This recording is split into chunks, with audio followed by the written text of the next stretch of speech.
Hello, hello, and welcome back for semi-final number 2. It's going to be Moon against Bomber Apollo, the winner of which will go up against Huck in the grand final. The loser will be up against July in the third, fourth place match. And this is going to be an exciting series for sure. Two Koreans knocking one of them out. One will advance, as you said, to play Huck in the grand final in the Dream Arena, where dreams are made or destroyed. Now, keep in mind, in this series, it's going to be a Terran versus Zerg. We haven't gotten a chance to see a lot of Bomber's TVZ, but has incredible play in this matchup. We saw him narrowly lose to Nesty in the GSL Super Tournament, and a lot of people viewed that match as the big final match, even though that happened in one of the very early rounds. Moon, we haven't really gotten the chance to see a ton of his Zerg versus Terran, with the exception of his games against Tarson, where Tarson kept holding on. Tarson holds. Very end, Tarson held on, but Moon made a lot of key blunders in those matches. Indeed, and he's made a lot of blunders throughout his career, really, in StarCraft 2. Hasn't had really any success in the GSL, but he has had majority, some success here and there outside of Korea. If you look at his results, second in the IEM, losing versus Ace, formidable opponent, and also doing well in Columbus too, finishing 8th. But interesting to note about Moon's play, we've seen him have a little bit of a rough game against Tarson, but against his Protoss opponents, in particular that match against July, we saw a Moon that was showing some incredible late-game decision-making. So I'm really wondering if if Moon has been able to step up his Zerg vs. Terran, because I have currently seen a remarkable increase in Moon's play from tournament to tournament. And looking back at Moon's tournament so far, when he did play against Terran players, his Mutalist style just wasn't really that scary compared to the likes of July Zerg in this tournament. And hopefully he can step that up, because it's all going to be about multitasking and being such a great player in Warcraft 3, who is very well known for that and his micro. So hopefully he can create some remarkable results here in the second semi-final. And Bomber, absolutely no slouch in the slightest. I mean, we have seen his incredible aggressive play against Terrans. We've seen his incredible aggressive play just this morning against OGS MC. Let's see if these players can manage to live up to the way they've been playing throughout this tournament. And here it is, Game 1 beginning of semifinal number 2. It's going to be StarTale's Bomber versus We Made Fox's Moon.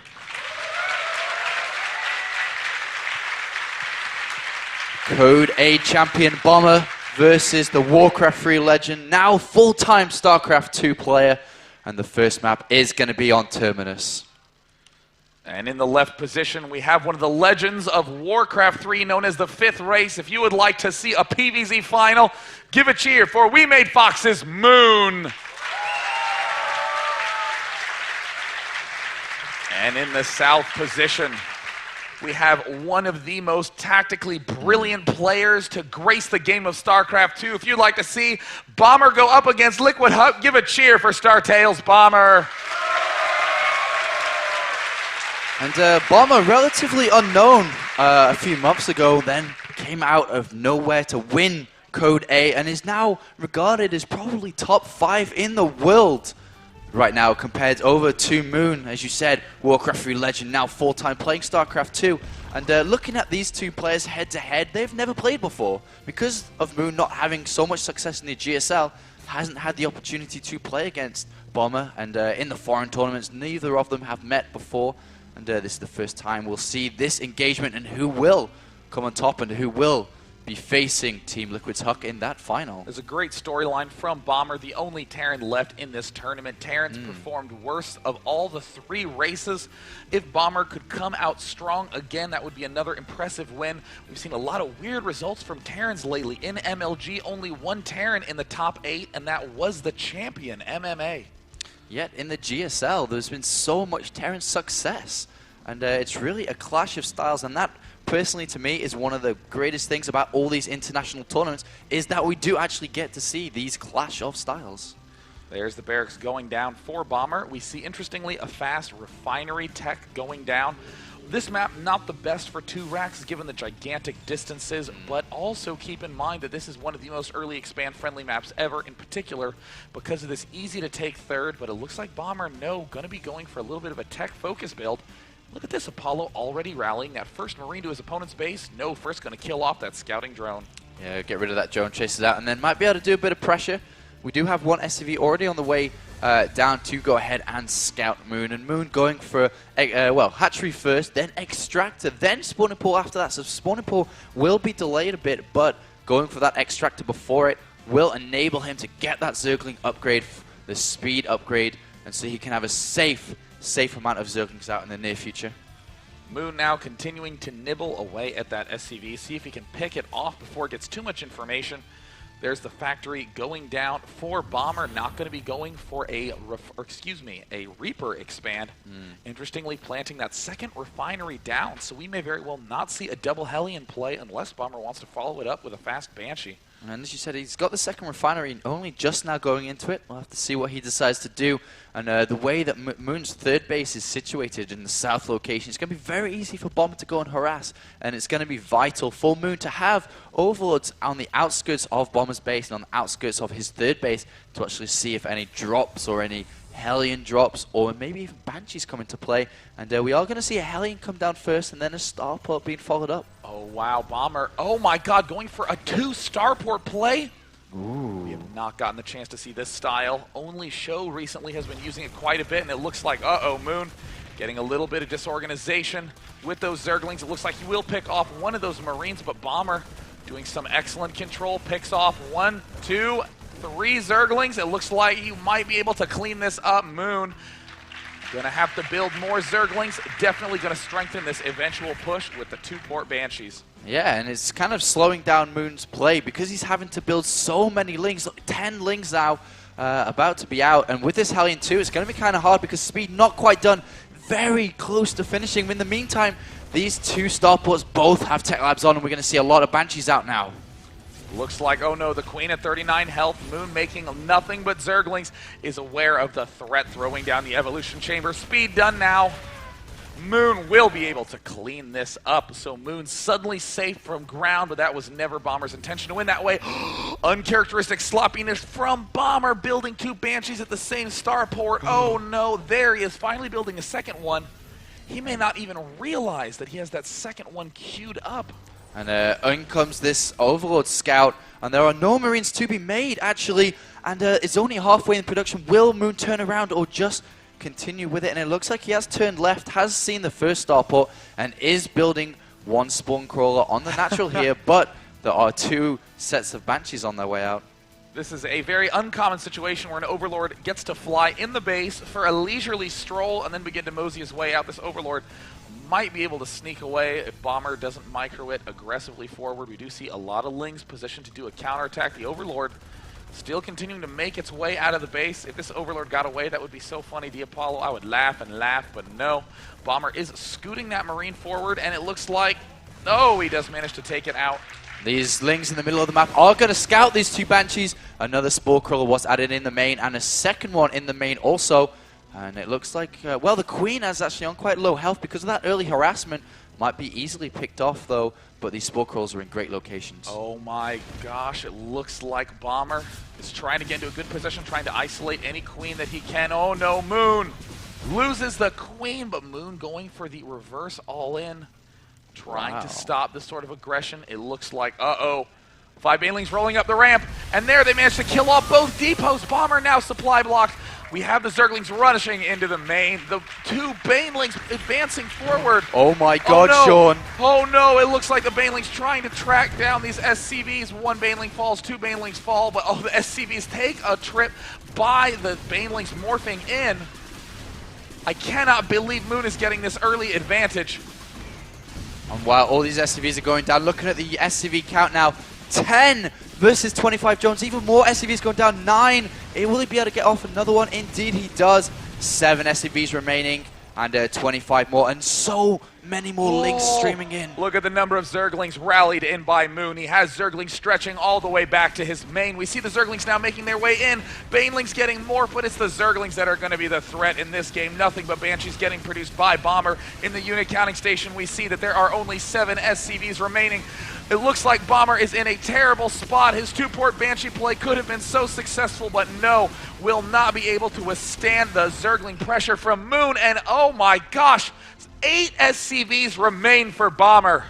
6 Banshees, though, altogether are on the way to Moon's base. Can Moon hold this? If he can, he will win this game. He's positioning these Spore Crawlers into great location. But with 6 Banshees, though, he can easily pick off idle Spore Crawlers. Moon needs to be so careful now.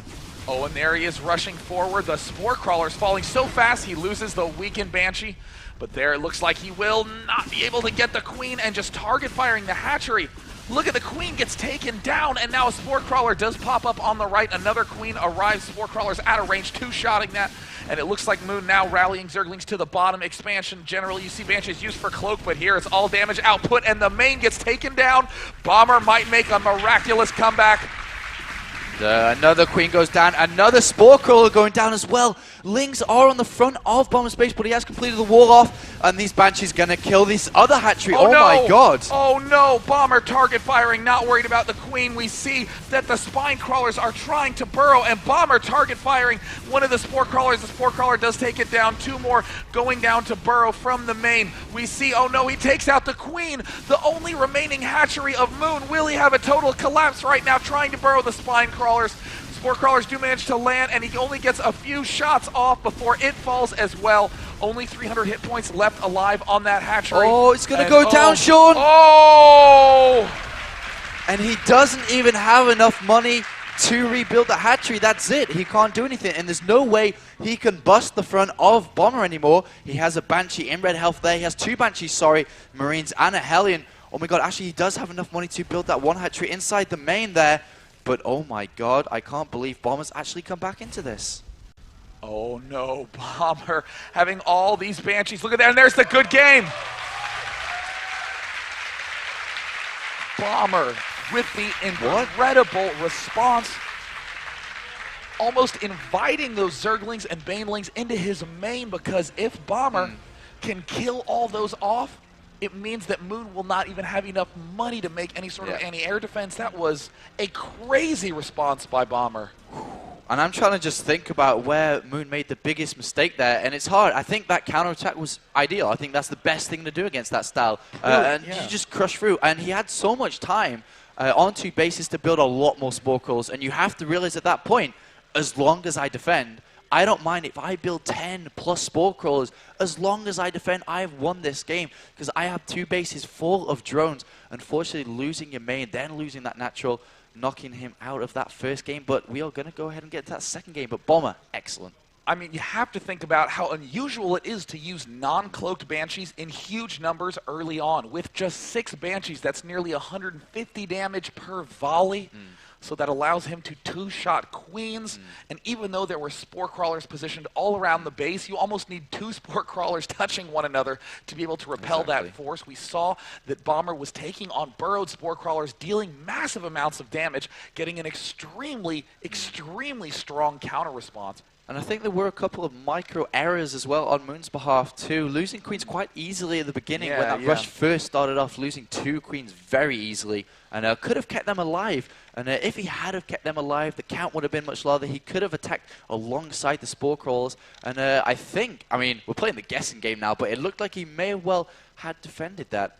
But we are getting into the second game now. It is going to be on Talisman Altar. Now, one thing that's incredibly unfortunate for Moon is that he lost that game that he had won.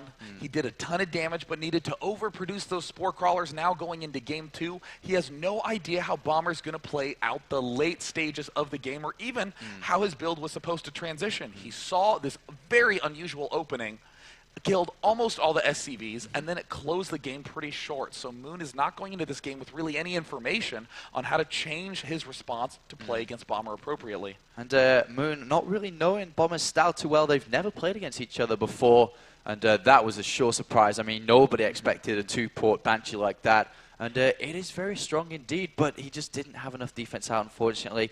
And the second map tiled to him. I'm not really sure. I don't think any aggression from Bomber will come out initially. I think that he'll now fall back onto his macro, onto his late game style. And even if he can't compete well in the later stages, he has that fallback of that extra game.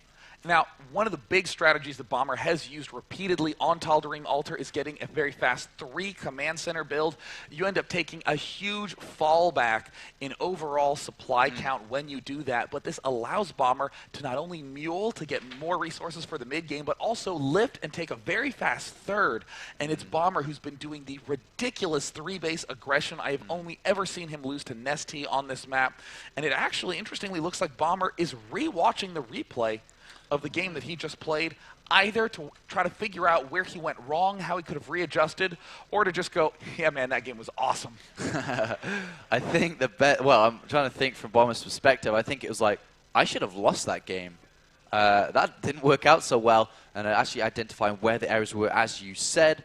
And just looking over the previous results, though, from both players, we had Moon going 4-1 in his group, not 5-0 like the rest of the Koreans, losing versus Huck, who is going in the finals. And that would be a sick twist. Imagine if Moon did pull this back to go 2-1, to having to face again Huck in the final. And then after that, when we went into the brackets, we had Moon starting off the brackets, starting off with the first game against White Riot was, taking 2-0 win there, then moving on to taking out Naniwa. And now we are against Bomber. I mean, that's kind of an interesting series of results to note because it was the Zerg versus Protoss that gave Moon the most trouble early on in his career, was really trying to work that out. And now it's the Zerg versus Terran that's giving him trouble. If he can get through this opponent, he'll be up against Huck again, where it was an extremely close match.